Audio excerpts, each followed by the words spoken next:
কল্পনা করুন এমন একটি প্রাচীর যা তৈরি করতে 5 লক্ষ মানুষের জীবন দিতে হয়েছিল। এই প্রাচীর তৈরি হতে সময় লেগেছিল প্রায় 2000 বছর, আর এর খরচে বহু সাম্রাজ্য দেউলিয়া হয়ে গিয়েছিল। নদী, পুকুর, মরুভূমি, পাহাড় পেরিয়ে সমুদ্র পর্যন্ত বিস্তৃত এই মহাপ্রাচীর শুধু বিশ্বের সবচেয়ে বড় স্থাপত্যই নয়, বরং এটি একটি বিস্ময়। এটি বিশ্বের সপ্তম আশ্চর্যের মধ্যে অন্যতম, যা আজও 1000 বছর পরও দাঁড়িয়ে আছে সগৌরবে। বিশ্বের সবচেয়ে আশ্চর্যজনক স্থাপত্য চীনের মহাপ্রাচীর, the Great Wall of China. 21,196 kilometre পর্যন্ত বিস্তৃত এই মহাপ্রাচীর যেমন জনপ্রিয়, তেমনই এর ইতিহাস রহস্যময়। কিন্তু প্রশ্ন হলো, চীনের এই মহাপ্রাচীর কেন তৈরি করা হয়েছিল এবং কারাই বা তৈরি করেছিল? এর সাথে ড্রাগনের কি সম্পর্ক? এটিকে বিশ্বের সবচেয়ে বড় কবরস্থান কেন বলা হয় এবং এটি এত বছর পর কিভাবে এত সুন্দরভাবে এবং সগৌরবে দাঁড়িয়ে রয়েছে? আজকে আমরা জানতে চলেছি চীনের মহাপ্রাচীরকে ঘিরে থাকা এ সকল রহস্যের কথা, যে রহস্যের কথা আজও মানুষকে ভাবিয়ে তোলে। তাই ভিডিওটি সম্পূর্ণ দেখার অনুরোধ রইল, আর যারা নতুন আছেন তারা অবশ্যই চ্যানেলটিকে সাবস্ক্রাইব করে পাশে থাকবেন।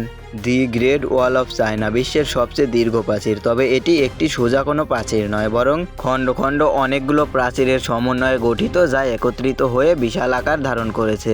আজও এই প্রাচীরের বিভিন্ন খণ্ড একে অপরের থেকে সমান্তরালে এবং বিভিন্ন দিকে নানাভাবে বিস্তৃত, যা একত্রে 21,196 কিলোমিটার জুড়ে বিস্তৃত। আপনি অনুমান করলে সহজেই বুঝতে পারবেন এটি ঠিক কতটা জায়গা জুড়ে বিস্তৃত। তবে বর্তমানে এর বিশাল একটি অংশ নষ্ট হয়ে গিয়েছে। 1985 সালে ইয়াহু হুইডং এবং তার 2 জন বন্ধু এই প্রাচীরের এক প্রান্ত থেকে অপর প্রান্তে ভ্রমণ করেছিলেন। এছাড়া পৃথিবীর আর অন্য কেউ এই প্রাচীর সম্পূর্ণটা পার করতে পারেননি।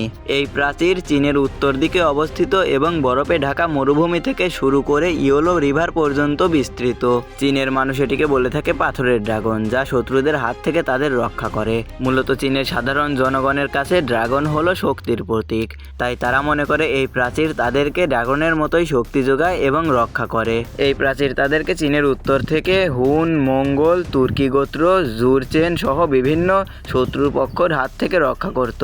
চীনের মহাপ্রাচীর কোনো একক ব্যক্তি বা একক গোষ্ঠীর দ্বারা নির্মিত হয়নি, বরং বহু সম্রাট, বহু শাসকের দ্বারা নির্মিত হয়েছে। এই মহাপ্রাচীর নির্মাণে যাদের নাম পাওয়া যায় তারা হলেন চীন রাজবংশের চীন শিং হুয়াং, হান রাজবংশ এবং মিং রাজবংশ। ধারণা করা হয় আজ থেকে প্রায় 2300 বছর আগে খ্রিস্টপূর্ব 221 থেকে শুরু করে খ্রিস্টপূর্ব 206 সাল পর্যন্ত এই সময়ে চীন রাজবংশের সম্রাট চীন শিং হুয়াং প্রথমবারের মতো এই সকল খণ্ডিত দেয়ালগুলোকে একত্রিত করে মহাপ্রাচীরের সূচনা করেন। কিন্তু তার পূর্বেই মিং রাজবংশের সম্রাটরা বর্তমান দৃশ্যমান মহাপ্রাচীরের প্রায় 70% নির্মাণ করেছিলেন। এই মহাপ্রাচীর নির্মিত হয়েছে পাথর, চুন এবং ইটের সমন্বয়ে এবং এতে পাহারার টাওয়ার, দুর্গ এবং ফটক সংযুক্ত ছিল।